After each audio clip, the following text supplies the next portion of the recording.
Assalamualaikum warahmatullahi wabarakatuh. Perkenalkan, nama saya Febriana, CGP Angkatan 9 SMK Negeri Muara Bliti, Kabupaten Musirawas, Provinsi Sumatera Selatan. Terima kasih kepada Ibu Farida MPD selaku fasilitator saya dan Bapak Muhammad Wahid SPD selaku pengajar praktik saya.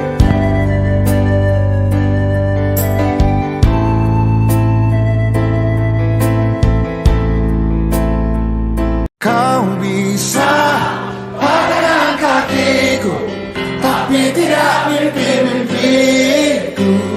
Kau bisa memegang tanganku, tapi tidak mimpi-mimpiku.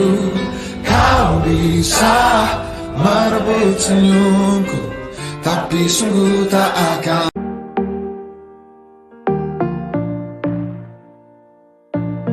Setiap saat, setiap waktu, keringat basahi tubuh. Ini saat yang ku tunggu. Hari ini ku buktikan, ku yakin aku kan menang. Hari ini kan dikenang, semua doaku panjatkan, sejarahku persembahkan. Terus fokus, satu titik, hanya itu, titik itu.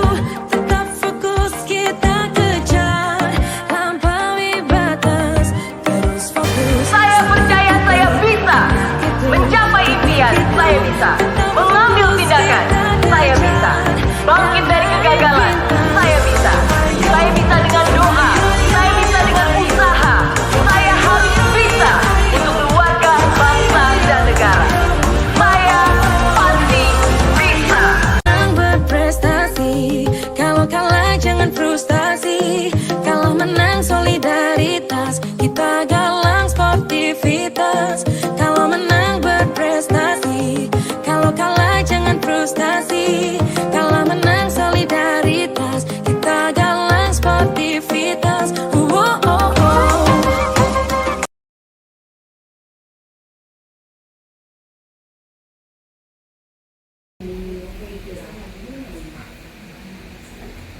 Bismillahirrahmanirrahim. Assalamualaikum warahmatullahi wabarakatuh.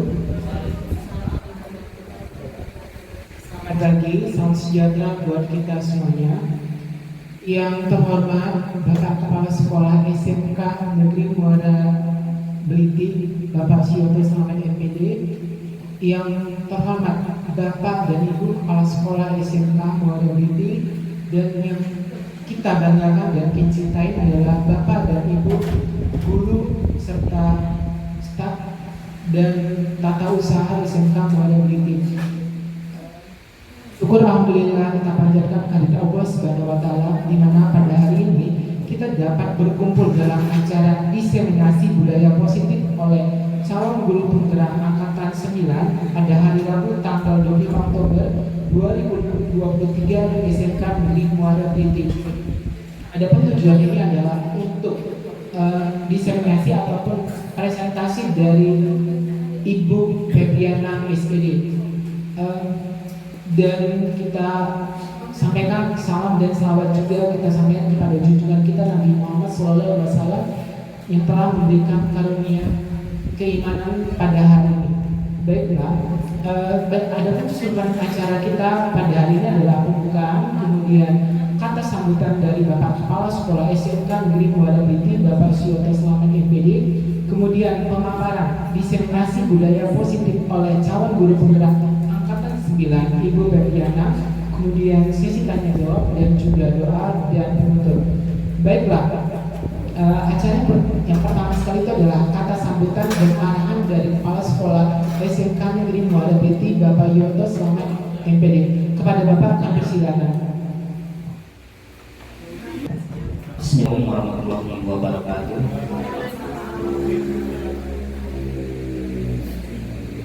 Bapak Ibu yang saya hormati, pertama-tama kita panjatkan puji syukur atas kehadiran Allah Subhanahu wa taala sehingga kita masih diberi kesehatan, masih diberi kesempatan untuk hadir dalam rangka diseminasi budaya positif mengenai kurikulum merdeka dan guru penggerak yang akan dilaksanakan oleh Bu Febriana SPD. Tak lupa salawat serta salam kita sampaikan pada junjungan kita Nabi besar Muhammad SAW. Bapak Ibu yang saya hormati, berkenaan dengan kegiatan kita di sekolah kita yang sudah mengarah ke kurikulum merdeka, yang terutama kita adalah kurikulum mandiri belajar, di mana kita setiap guru itu wajib mempelajari apa itu kurikulum merdeka dan bagaimana pelaksanaannya nantinya, terus sampai proses terakhir bagaimana penilaian yang ada di arahnya. Ya, kita nanti banyak belajar dengan Bu Febriana juga. Kita sama-sama belajar mandiri belajar. Ya, gimana ya? Tunggu saja dari pemerintah itu seperti apa. Karena kita minimal sudah belajar mandiri di kelompok Merdeka Belajar. Kalau mungkin saya berharap sertifikat yang sudah dari kelompok Merdeka Mengajar itu diakui juga sebagai guru penggerak gitu. Minimal disamakan gitu ya. Mudah-mudahan seperti itu ya. Mungkin itu saja yang dapat saya sampaikan. Apabila ada kata-kata yang tidak baik dan kurang, ada kata-kata yang salah, saya mohon maaf. Saya akhiri. Wassalamualaikum warahmatullahi wabarakatuh. Terima kasih kami sampaikan kepada Bapak Kepala Sekolah SMK Negeri Muara Beliti atas bimbingan dan arahannya, dan ini juga bisa diterapkan budaya positif ya Pak ya, yang sesuai dengan diseminasi daripada Ibu Febriana. Dan selanjutnya itu adalah pemaparan diseminasi budaya positif oleh calon guru penggerak angkatan ke-9 Ibu Febriana. Kepada Ibu Febriana kami silakan. Baik Bapak Ibu, izinkan saya membaca sebuah pantun sebelum saya memulai pemaparan diseminasi budaya positif di SMK Negeri Muara Beliti. Apabila saya mengatakan satu bait, mohon kepada Bapak Ibu untuk cakap, oke? Sebelum hujan, sediakan payung. Ketika hujan, suka melamun. Melihat semangat para pengunjung. Bersama kalian dengan salam santun. Assalamualaikum warahmatullahi wabarakatuh. Sebelumnya saya ucapkan terima kasih kepada Bapak Kepala Sekolah atas dukungan serta izinnya kepada saya untuk bisa memaparkan kegiatan saya mengenai diseminasi budaya positif. Kemudian ucapan terima kasih juga kepada Bapak Ibu Dewan Guru yang telah berkesempatan hadir di ruang guru yang kita cintai ini, SMK Negeri Muara Beliti, atas waktunya untuk bisa hadir di sini. Baik, alhamdulillah syukur kita panjatkan kehadiran Allah Subhanahu wa taala atas berkat rahmat-Nya lah kita masih diberikan nikmat kesehatan dan nikmat kesempatan untuk dapat berkumpul di ruang guru SMK Negeri Muara Beliti dalam rangka mengikuti pemaparan diseminasi budaya positif. Dan tak lupa juga selawat beserta salam kita haturkan kepada Nabi Agung kita, Nabi Muhammad SAW. Yang terhormat Bapak Kepala Sekolah SMK Negeri Muara Beliti, yang terhormat Bapak Ibu Dewan Guru. Ya, baik Bapak Ibu, sebelum kita mulai pemaparan ini, kita lakukan SBK terlebih dahulu.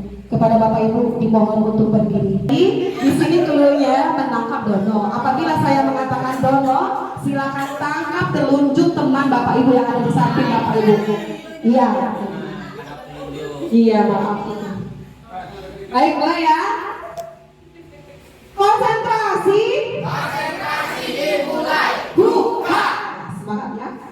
Pada suatu hari di desa terpencil hiduplah sepasang suami istri yang hidup rukun dan bahagia. Kemudian sepasang suami istri tersebut dikaruniai 4 anak kembar laki-laki yang bernama Denny, Doni, bukan tadi cluenya ingat ya Bapak Ibu, menangkap Dono, bukan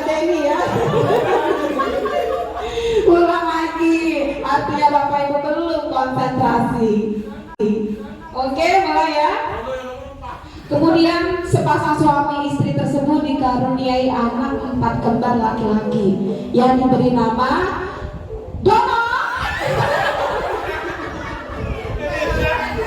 Bagaimana? Ada yang ketangkep? Ya baik, artinya yang sudah menangkap Dono artinya dia sudah konsentrasi ya. Baik, mau lanjut lagi Bapak Ibu?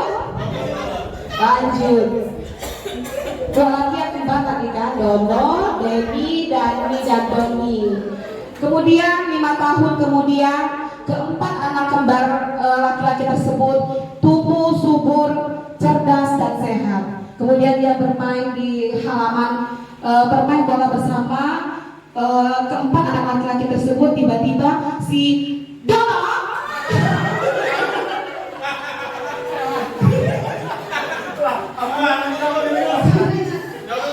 dapat. Baik, yang dapat nanti Bapak Ibu sudah konsentrasi ya. Baik, cukup Bapak Ibu.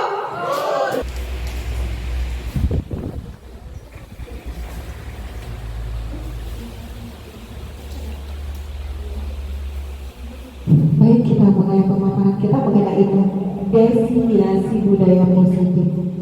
Terima kasih Bapak Ibu telah berpartisipasi dalam readingnya. Semoga kita dalam tetap semangat, konsentrasi dan rileks. Kepada yang terhormat Bapak Gusti, mohon dibukakan slide pemaparannya. Baik, di sini ada penduluhan Bapak Ibu. Di sini ada Ki Hajar Dewantara itu mengumpamakan sekolah itu sebagai sebuah ladang tempat persemayan bibit. Agar bibit bisa berkembang secara maksimal, maka petani dapat memperbaiki kondisi tanah, memelihara bibit tanaman, memberi pupuk dan air, membasmi ulat-ulat atau jamur-jamur yang mengganggu hidup bibit tanaman dan lain sebagainya. Jadi menurut KHD Bapak Ibu, ya, sekolah itu sebagai ladang dan kita sebagai apa Bapak Ibu? Petani, ya. Anak-anak kita sebagai apa? Iya. Ini bisa Bapak Ibu lihat dari ulat tersebut kita dapat memahami bahwa sekolah diibaratkan sebagai tanah tempat bercocok tanam, sehingga guru harus mengusahakan sekolah jadi lingkungan yang menyenangkan, menjaga, melindungi murid dari hal-hal yang tidak baik. Demikian karakter murid tumbuh dengan baik sesuai dengan profil pelajar Pancasila. Next. Nah, sekarang budaya positif, kita masuk ke kegiatan kita pada hari ini Bapak Ibu. Budaya positif stop. Baik, sebelumnya saya mau bertanya kepada Bapak Ibu dulu, apa itu budaya positif? Silakan angkat tangan. Terus apakah di sekolah kita sudah tercipta budaya positif? Silakan Bapak Ibu. Apa sih budaya positif? Sebelum saya jelaskan.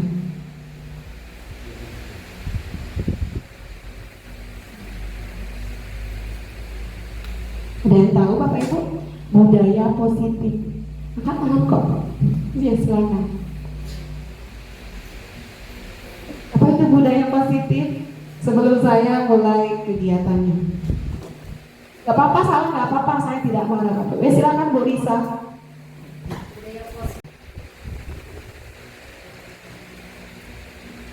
Nah, di sini ada pertanyaan.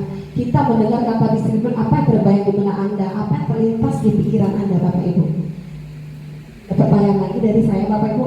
Ketika mendengar kata disiplin, apa yang terbayang di benak Bapak Ibu? Apa yang terlintas di pikiran Bapak Ibu? Aturan. Aturan, ya. Tata tertib, ya. Ingat aturan. Taat aturan, ya. Kita lihat berikutnya Pak. Nah, jadi di sini disiplin positif kita tahu ya, taat aturan, tata tertib ya. Ternyata setelah saya mempelajari program pendidikan guru penggerak ini, bahwa disiplin itu menurut apa itu disiplina, yang artinya itu belajar Bapak Ibu, bukan peraturan atau tata tertib. Belajar ya Bapak Ibu. Inilah ilmu baru yang saya dapatkan yang harus saya sampaikan kepada Bapak Ibu. Mohon maaf sebelumnya saya tidak ada niat untuk mengajari atau menggurui Bapak Ibu. Di sini saya hanya sekedar sharing kepada Bapak Ibu sebagai tugas maupun amanah yang harus disampaikan kepada Bapak Ibu, bahwa materi yang disampaikan harus disampaikan kepada rekan-rekan untuk bisa diterapkan di sekolah. Nah, itu disiplin positif. Nah, selanjutnya itu nilai-nilai kebajikan universal. Nah, nilai kebajikan universal ini adalah sifat-sifat positif manusia, sifat positif yang baik manusia ya Bapak Ibu ya, yang merupakan tujuan mulia yang ingin dicapai secara individu. Nilai-nilai tersebut bersifat universal umum, artinya ya, dan lintas bahasa, suku, bangsa, agama maupun. Nah, di sini kita tidak ada pilih-pilih satu sama keseragaman. Ya, tidak ada perbedaan. Oh ini orang kaya, ini orang miskin. Oh ini orang bodoh, ini orang pintar. Tidak, semuanya sama. Jadi ini nilai-nilai kebajikan yang harus kita terapkan. Nah di sini contoh-contoh nilai kebajikan institusi organisasi. Nah di profil pelajar Pancasila ini kita sudah tahu kan ada 6 dimensi yang kemarin saya sampaikan bahwa di profil pelajar Pancasila itu ada 6 dimensi yang harus kita terapkan, yaitu mandiri, kreatif, bernalar kritis, apalagi berakhlak mulia, gotong royong, kemudian kreatif. Nah ini di IB Primary Age Program atau PIP ya, bukan tidak di bahasa Inggrisnya Pak Bu Novi Pak Anta ya. Jadi di sini maksudnya di sini nilai-nilai kebajikan dari umur 3 tahun sampai dengan 12 tahun Bapak Ibu. Jadi ini yang diperlukan, toleransi, rasa hormat, integritas, mandiri, menghargai. Jadi kita perlu ingat, oh itu nilai-nilai kebajikan ternyata. Next Pak. Ini kalau tadi dari profil sama PIP tadi, ini keterampilan hidup. Oh ternyata nilai kebajikannya ini. Kalau keterampilan hidup dapat dipercaya, lurus hati, pendengar yang aktif, tidak merendahkan orang lain, memberikan yang terbaik dari diri. Nah kemudian kalau organisasi lain lagi, the seven essential virtues itu empati, suara hati, kontrol diri, rasa hormat, kebaikan, toleransi dan keadilan. Nah inilah yang saya sebutkan itu adalah nilai-nilai kebajikan Bapak Ibu. Ya, ini banyak sekali nih proyek-proyeknya. Ada keterus-terangan, kebersihan, komitmen, belas kasih. Dapat Bapak Ibu baca sendiri. Ini adalah ciri-ciri nilai kebajikan, contoh-contoh nilai kebajikan yang nanti bisa kita terapkan. Misalnya kita menemukan anak yang bagaimana, oh ini kategori anak yang dia sikapnya toleransi atau menghargai kayak gitu. Next Pak. Baik, kemudian teori motivasi perilaku manusia. Nah ini ada pertanyaan lagi dari saya Bapak Ibu, mohon maaf kalau saya banyak tanya nih Bapak Ibu ya. Sebagai seorang guru, saat Anda hadir mengajar di kelas tepat waktu, motivasi apakah yang mendasari tindakan Anda? Bapak Ibu kan datang tuh ke kelas tepat waktu. Nah, motivasi apa yang mendasari Bapak Ibu untuk datang tepat waktu itu? Biar tidak ditegur kepala sekolah. Boleh, ya boleh. Ada lagi Bapak Ibu? Oh, bisa memberikan contoh yang terbaik kepada siswanya baik. Good ya. Ada lagi Bapak Ibu? Cukup ya. Next Pak. Nah benar sekali yang kata Pak Rusdi sama Bu Joyce itu tadi ya. Ada kalau Pak Rusdi dia motivasinya takut dimarahi kepala sekolah, ya. Kalau Bu Joyce dia menghargai diri sendiri, ya. Karena perbuatan Bu Joyce nanti akan ditiru oleh peserta didik kita. Jadi penjelasannya ini. Nah ya, kenapa di sini ada pertama, apakah Anda datang tepat waktu karena tidak ingin ditegur oleh atasan Anda dan kemudian mendapat surat peringatan, ini kategori Pak Rusdi tadi, ya. Kemudian Anda ingin mendapatkan pujian dari atasan Anda dan mendapat penghargaan sebagai karyawan atau guru berprestasi. Kemudian ini yang Bu Joyce tadi, Anda ingin menjadi orang yang menghargai waktu, menghargai diri Anda sendiri sebagai teladan bagi murid-murid Anda. Karena Anda percaya tindakan Anda sebagai guru dicontoh oleh murid-murid Anda, menghargai nilai-nilai diri sendiri. Dari ketiga motivasi ini Bapak Ibu, yang bagus kita laksanakan adalah yang poin ketiga, menghargai diri sendiri. Ya, karena kan ada tuh guru yang mau, oh saya takut nanti dimarahin kepala sekolah kalau saya telat. Ya, itu Pak Rusdi termasuk saya juga kayaknya ya. Kemudian ada guru tuh dia standby, takut sekali kalau telat datang karena dia motivasinya apa? Ingin mendapat imbalan atau penghargaan. Ya, wah aku cepet ada aku dinilai kepala sekolah the best ya, kayak gitu. Nah itu pada intinya untuk motivasi itu tidak baik Bapak Ibu. Jadi motivasi yang terbaik di antara tiga itu adalah motivasi menghargai diri sendiri yang disebutkan oleh Bu Joyce tadi. Baik, next. Nah ini menurut Diani Gosen tadi katanya bahwa disiplin itu adalah belajar. Nah jadi di sini ada dua motivasi yang tadi saya sebutkan tadi untuk menghindari ketidaknyamanan itu tadi Pak Rusdi ya, dia takut dimarahi kepala sekolah. Itu itu kategori yang menghindari ketidaknyamanan. Kemudian yang mendapat imbalan atau penghargaan itu kategori motivasi eksternal Bapak Ibu yang kurang baik juga. Jadi di sini yang baik itu adalah motivasi internal, yaitu menghargai diri sendiri. Jadi itu suatu keyakinan akan lebih memotivasi seseorang dari dalam, atau motivasi secara intrinsik. Ini yang menghargai diri sendiri tadi, motivasi intrinsik yang disebut Bu Joyce tadi ya. Kemudian keyakinan kelas merupakan metode untuk menimbulkan kembali disiplin positif yang didasari oleh motivasi dari dalam diri melalui proses curah pendapat dan pada akhirnya disepakati bersama. Nah, jadi di sini keyakinan kelas menurut Princeton Girls ini ya, keyakinan kelas itu poin 2 yang sudah saya jelaskan tadi, bahwa kita mengajak anak kita diskusi ya, mana yang dia tidak suka, mana yang dia suka, mana yang dia mau dan tidak mau. Jadi kemudian kita kita diskusikan mana yang cocok untuk jadikan keyakinan kelas. Next Pak. Nah baik, di sini ada tugas lagi Bapak Ibu, kembali ke Bapak Ibu lagi ya. Kembalikan barang ke tempatnya, itu termasuk nilai kebajikan yang dituju. Nilai kebajikan apa itu Bapak Ibu? Tadi kan sudah saya jelaskan nilai-nilai kebajikan itu ada kita simpan ya Pak, kerapian ya. Kemudian dilarang mengganggu orang lain. Ketipan. Hadir di sekolah 15 menit sebelum pembelajaran dimulai. Disiplin. Dilarang melakukan kekerasan. Selamatan. Dilarang menggunakan narkoba. Kesehatan. Bergantian atau menunggu giliran. Menghormati orang lain. Baik Bapak Ibu, terima kasih atas jawabannya. Coba kita lihat kunci jawabannya. Next Pak Rusdi. Nah, jadi di sini Bapak Ibu ya, ternyata keyakinan kelas itu kalau kembalikan barang ke tempatnya itu termasuk nilai kebajikan tanggung jawab. Ya. Kemudian dilarang mengganggu orang lain. Nilai kebajikannya itu menghormati orang lain. Kemudian hadir di sekolah 15 menit sebelum pembelajaran dimulai. Artinya menghormati orang lain atau komitmen ya. Kemudian dilarang melakukan kekerasan. Artinya keselamatan, sama saja dengan yang saya jelaskan, menggunakan helm saat berkendaraan ya.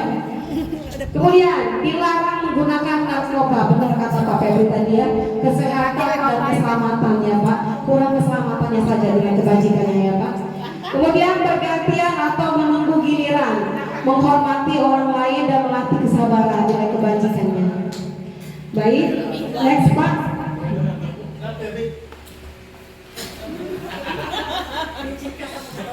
Baik, itu tadi pembentukan keyakinan kelas. Nah, jadi Bapak Ibu ada pertanyaan sebelumnya Pak tadi Pak, pertanyaan tadi Pak. Apa yang terjadi apabila salah satu atau beberapa kebutuhan dasar anak itu tidak terpenuhi Bapak Ibu? Ayo. Bagaimana? Membongkak ya Pak ya. Merasa itu ingin dipenuhi kebutuhan. Itu ada kasus tuh. Iya. Next Pak, coba Pak. Kita memperdalam lagi materinya. Jadi ketika seorang murid melakukan sesuatu perbuatan yang bertentangan dengan nilai-nilai kebajikan atau melanggar peraturan, hal itu sebenarnya dikarenakan mereka gagal memenuhi kebutuhan dasar mereka, Bapak Ibu ya. Jadi biar kita tidak gagal dalam menciptakan suasana belajar itu, kita harus tahu kebutuhan anak-anak kita dulu. Kebutuhan ini tadi kan sudah dikasihkan contoh bahwa peserta didik kita Ilma bahwa dia butuh cinta dan kasih sayang. Next Pak. Nah baik, ini materi berikutnya Bapak Ibu, 5 posisi kontrol ya yang harus ada pada diri kita sebagai seorang pendidik. Aduh gini ya Bu. Oh ini karena sudah siang jadi pikirannya kemana-mana ya Bapak Ibu. Mudah-mudahan tidak tergiling ya. 5 posisi, saya ulangi lagi ya, 5 posisi kontrol. Tidak tergiling ya Bapak Ibu ya? Lanjut Pak, next. Nah, jadi di sini ada 5 yang harus kita kuasai, kurang satu itu ya. 1, penghukum. 2, pembuat merasa bersalah. 3, sebagai teman. 4, sebagai pemantau. Dan yang kelima sebagai manajer. Jadi 5 posisi kontrol itu ada pada diri kita Bapak Ibu ya. Ya mungkin ini karena PowerPoint, tapi saya ingat ke Bapak Ibu. Next Pak. Nah, jadi di sini posisi penghukum. Analisanya kayak gini. Seorang penghukum bisa menggunakan hukuman fisik maupun verbal. Orang yang menjalankan posisi penghukum senantiasa mengatakan bahwa sekolah memerlukan sistem atau alat yang dapat lebih menekan murid-murid lebih dalam lagi. Guru-guru yang menggunakan posisi penghukum berkata, patuhi aturan saya atau awas. Nah, ya, kamu selalu saja salah. Selalu, pasti selalu terakhir, selesai. Guru seperti ini senantiasa percaya hanya ada satu cara agar pembelajaran ini berhasil, yaitu dengan cara dia sebagai penghukum. Ya, kalau penghukum itu mungkin agak-agak tegas sedikit ya, agak-agak cemano ya. Jadi di sini ada patuhi aturan saya. Nah, jadi agak kesannya agak marah ya. Next Pak. Nah, ini posisi pembuat rasa bersalah. Nah, di sini ada gurunya lebih bersuara lebih lembut ya. Pembuat rasa bersalah ini menggunakan keheningan yang membuat orang lain merasa tidak nyaman, bersalah atau rendah diri. Kata-kata yang keluar dengan lembut akan seperti ini bunyinya Bapak Ibu. Ibu sangat kecewa sekali dengan kamu. Berapa kali Bapak harus memberitahu kamu ya. Gimana coba kalau orang tua kamu tahu kamu berbuat begini ya. Nah itu jadi kesannya agak lembut Bapak Ibu. Jadi sebagai pembuat merasa bersalah. Ibu kecewa, nah itu membuat merasa bersalah. Jadi penghukum dan merasa bersalah ini Bapak Ibu ya, ini termasuk posisi kontrol yang negatif. Next Pak. Nah ini posisi teman. Jadi di sini guru pada posisi ini tidak akan menyakiti murid, namun akan tetap berupaya mengontrol murid melalui persuasi. Jadi gini Pak. Nah ini bunyinya, ayo ingat tidak bantuan Bapak selama ini. Kemudian ya sudah, kali ini tidak apa-apa. Kemudian apa lagi? Nanti Ibu bantu bereskan. Nah, jadi kalau sebagai teman, intinya mereka nanti ke depannya merasa terlindungi. Oh, teman baik. Sepatu aku diambil Bu Joyce, karena ada tulisan kaki embelain aku. Nah, itu tadi tidak baik. Jadi di sini termasuk kategori posisi kontrol, mendekati positif tapi kurang bagus diterapkan. Baik, next Pak. Kemudian posisi pemantau. Nah, di sini memantau berarti mengawasi ya Bapak Ibu ya. Dan jadi di sini bunyinya kayak gini. Apa yang telah kamu lakukan? Sanksi atau konsekuensinya apa? Apa itu? Ya. Nah, jadi bunyinya kayak gitu, dia memantau berarti mengawasi. Pada saat kita mengawasi bertanggung jawab. Kita itu tahu anak kita itu salah Bapak Ibu, tapi kita hanya berani memantau. Ya, tidak hanya langsung sebagai penghukum, tapi walaupun sebagai pemantau kita tetap memberi konsekuensi bahwa mereka tidak melakukan perbuatan yang kesalahan yang dia lakukan. Next Pak. Nah ini yang terakhir Bapak Ibu, posisi manajer. Posisi terakhir manajer adalah posisi di mana guru berbuat sesuatu bersama dengan murid. Kepapakan. Nah, baik Bapak Ibu, tadi Bapak Ibu telah menuliskan posisi kontrol Bapak Ibu berada di posisi mana. Saya bacakan dulu ya yang sudah ditulis oleh Bapak Ibu.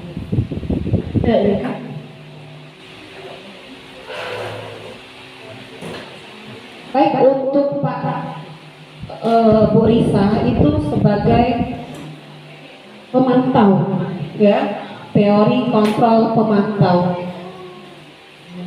Kemudian Pak Anta ada 2 posisi kontrol, yaitu teman dan pemantau.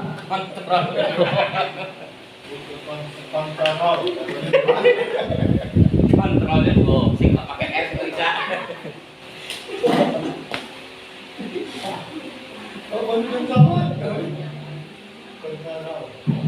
kontrol. Baik, untuk Bu Rizka itu dia posisi kontrolnya sebagai penghukum. Iya. Kemudian Ibu Lena, dia posisi kontrolnya sebagai teman. Ibu Wina juga sebagai teman. Ibu Nora juga sebagai teman. Ini kayaknya posisi kontrolnya berjamaah ya. Sebagai teman. Ya. Kemudian Pak Berita Harahap dia punya dua posisi kontrol, yaitu penghukum dan pemantau. Kemudian Ibu Rina posisi kontrolnya sebagai pemantau. Pak Suyoto juga sebagai pemantau. Ibu Novita sebagai manajer dan pemantau, luar biasa ya.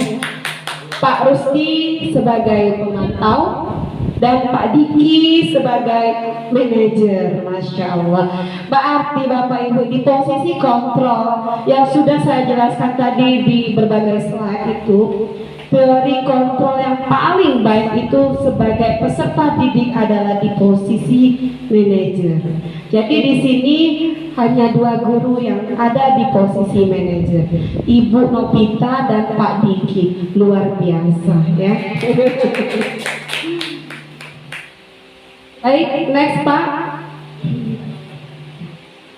Nah ini adalah materi terakhir Bapak Ibu, segitiga restitusi.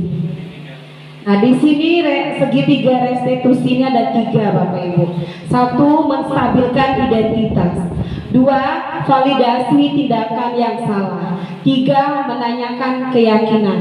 Nah ini segitiga restitusi. Jadi restitusi itu apa? Restitusi itu menciptakan peserta didik ya, untuk memperbaiki kesalahannya sehingga dia itu memiliki karakter yang lebih kuat, yang lebih ekstra ya.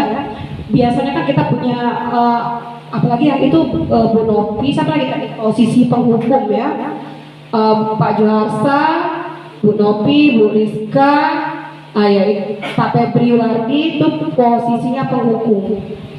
Nah, jadi di sini di restitusi ini kita diajarkan bagaimana menciptakan kondisi bagi murid untuk memperbaiki kesalahan mereka sehingga mereka bisa kembali kepada kelompok mereka dengan karakter yang lebih kuat. Itu menurut Glossen tahun 2004 ya Bapak Ibu.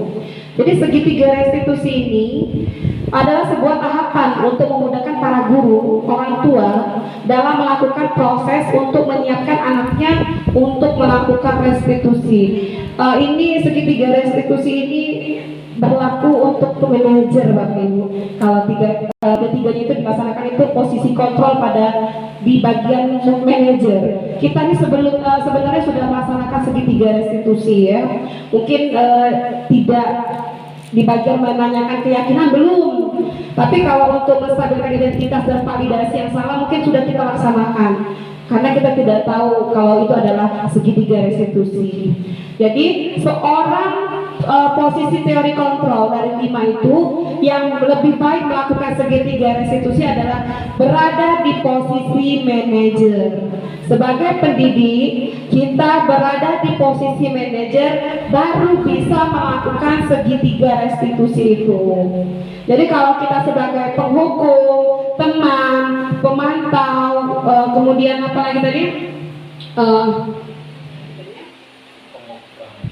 Teman, pembuat rasa bersalah ya. Nah jadi kalau kita itu dia tidak lengkap, tidak mencukupi segitiga restitusi. Sedangkan kalau di posisi manajer baru bisa kita melakukan segitiga restitusi dengan 3 yang sudah saya sebutkan tadi. Itu tidak hanya berlaku untuk peserta didik kita Bapak Ibu, silakan di rumah juga kalau misalnya ada anak-anak Bapak Ibu di rumah ada buat masalah, kita silahkan lakukan tahapan restitusi itu. Karena kalau dengan segitiga restitusi insya Allah berjalan dengan damai, tenang dan penuh hati yang tenang lah Pak ya. Tapi kalau kita melakukan posisi penghukum akan timbul rasa benci, rasa dendam. Karena kita menyampaikannya dengan tindakan yang tidak baik. Seperti yang sudah Bapak Ibu tonton videonya tadi.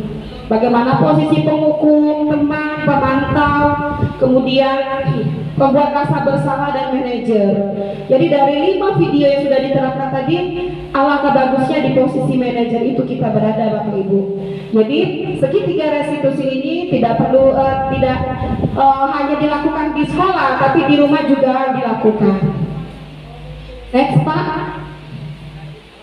Nah, ini tahapan restitusi sudah saya jelaskan tadi Bapak Ibu. Pertama kita menstabilkan dulu identitas. Kemudian validasi tindakan yang salah, kemudian menanyakan keyakinan. Nah, di sini kalau kalimat menstabilkan identitas itu kayak gini Bapak Ibu. Berbuat salah itu tidak apa-apa, ya. Itu pertanyaannya kepada murid kita nanti, bukan hanya kepada murid kita, kepada anak-anak kita juga, ya. Kemudian pernyataan kedua, tidak ada manusia yang sempurna. Kemudian saya juga pernah melakukan kesalahan seperti itu. Kita bisa menyelesaikan ini. Kamu berhak dengan orang tua kamu, agar kamu tidak datang selama lagi ke sekolah. Sekarang silakan kembali ke kelas ya.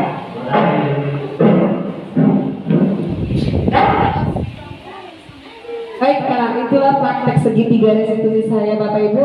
Ini skenario-nya si AP ini sering datang terlambat, jadi saya wawancarai dengan memakai langkah-langkah segitiga restitusi, yaitu menstabilkan identitas, validasi tindakan yang salah, dan menanyakan keyakinan. Jadi kalau kita memakai segitiga restitusi ini Bapak Ibu, jadi antara kita dan peserta didik tidak ada rasa saling menghakimi. Jadi antara saya dan anak saya nyaman, dan dia juga jawab dengan penuh dengan keyakinan. Jadi intinya di akhir kita membentuk anak kita menjadi karakter yang lebih kuat. Dia tidak ada rasa dendam, rasa benci. Kalau coba kita tanyakan, kenapa kau datang terlambat? Nah, pasti tidak senang Bapak Ibu. Apalagi kita tingkat remaja, ya. Jadi kita perlu melihat kondisi bagaimana kebutuhan dasar manusia yang sudah saya jelaskan tadi. Next Pak. Baik Bapak Ibu, terima kasih.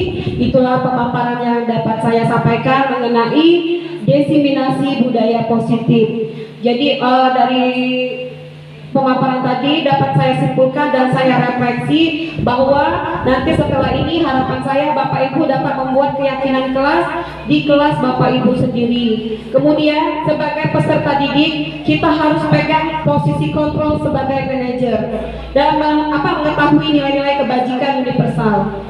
Baik Bapak Ibu, apabila di dalam penyampaian saya terdapat kalimat atau kata-kata yang kurang berkenan di hati, saya mohon maaf kepada Allah, saya mohon ampun. Kalau di awal tadi saya ada pantun dan di akhir juga saya ada pantun Bapak Ibu, mohon izin membacakannya. Dan jangan lupa juga setiap bait yang katakan cakep.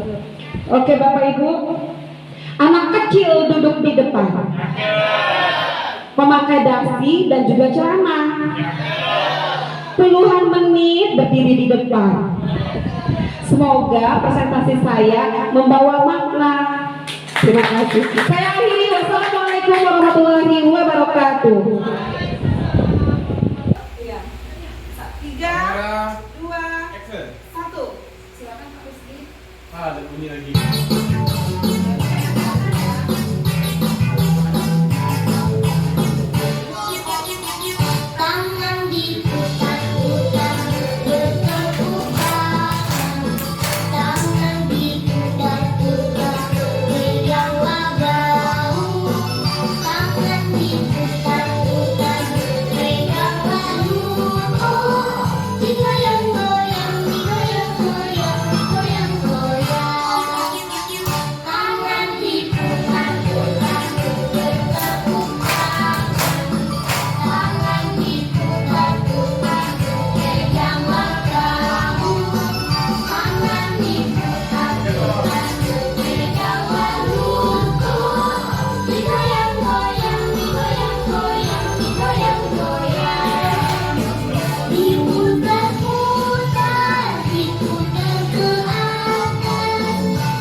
Baik,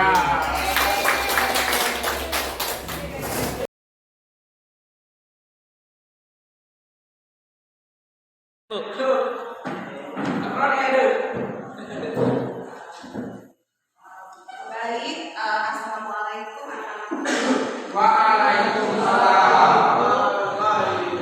di sini Ibu akan mengajak kalian untuk membuat sebuah keyakinan kelas agar kita kegiatan belajar mengajar kita terlihat lebih nyaman, tenang, sesuai apa yang kita sepakati diskusikan, ya. Jadi sebelumnya Ibu tanya dulu, apa sih itu keyakinan? Silakan angkat tangan. Apa itu keyakinan? Apa Apri? Silakan. Yakin, percaya diri. Boleh. Ada lagi pendapat lain? Apa itu keyakinan? Ora, silakan Ora. Apa sih keyakinan? Kata dasarnya yakin. Tapi di sini Bu akan mengajak kamu membuat sebuah keyakinan jelas. Jadi apa itu keyakinan kelas? Sebelum Ibu jelaskan. Tidak ada yang tahu. Jadi keyakinan kelas itu, kalau selama ini kan kamu diikat dengan sebuah peraturan atau tata tertib, ya.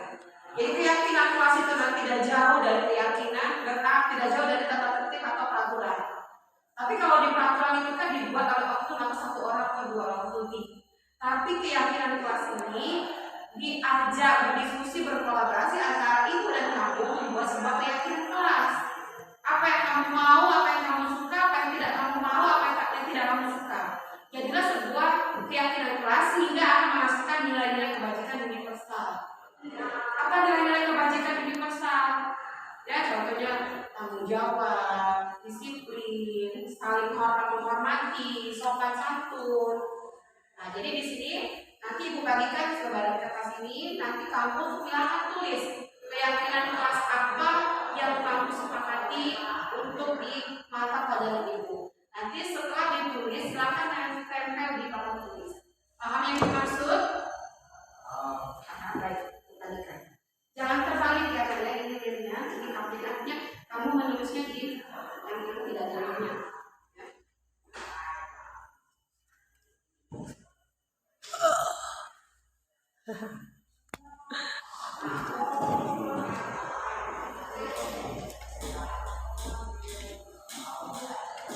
Yang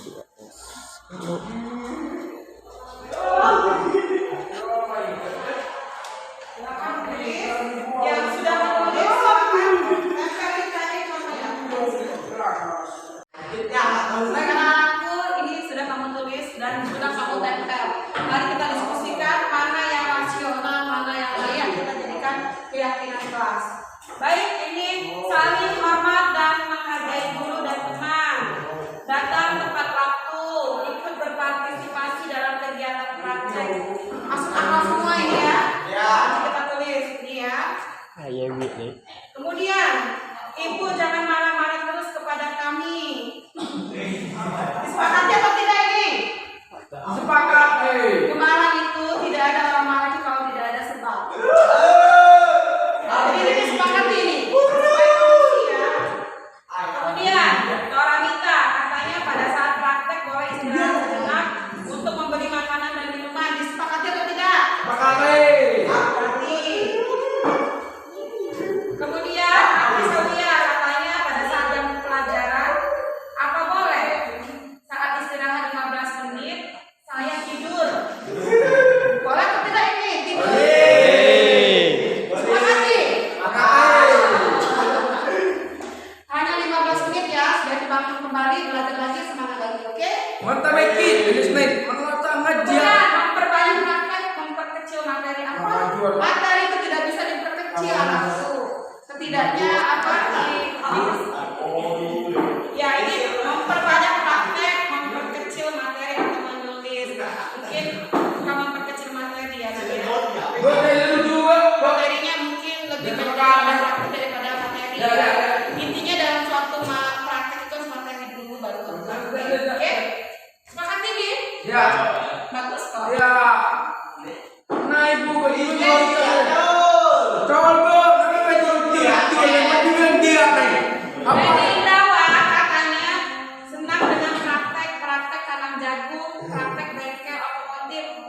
Timin ya. Makan ini. Timin, Bu. Timin. Apa itu? Timin. Nah, nih kok. Setuju atau tidak ini? Setuju. Aldo, pada saat jam kosong, apa boleh saya pulang duluan? Saya ada urusan di bawah. Setuju. Setuju. Setuju. Mungkin ini bisa dikoordinir sama guru piket nanti ya. Yo, setuju. Kalau pada saat jam kosong, keputusan beralih ke guru piket. Ya. Oke, masih 50-50 lah ini ya. Aku mau main atau rabu? Apa yang nggak tahu rabu? Praktek boleh istirahat sejenak untuk membeli makanan dan minuman. Ya, boleh tadi Belum ya. berapa ya? Istirahat sejenak itu. Ini masih di 50-50. Rizky Saputra katanya saya harus menulis terus dan juga ada hiburannya juga dan saat belajar boleh istirahat sebentar. Kapan menulis terus itu ya? Jarang waktu menulis. Ya, sesuai dengan target dan materi yang gue sampaikan. Ini bagaimana nih? Boleh ya, boleh ya. Kan aku pernah kasih sedikit pada saat menjelaskan materi. Tidak hanya menulis, menjelaskan saja. Dan ada hiburan juga. Artinya Rizky tidak menyimak atau dia yang Ngadi namanya. ya. Baik. Kesepakatan kelas ini kita sudah buat. Nanti kita buat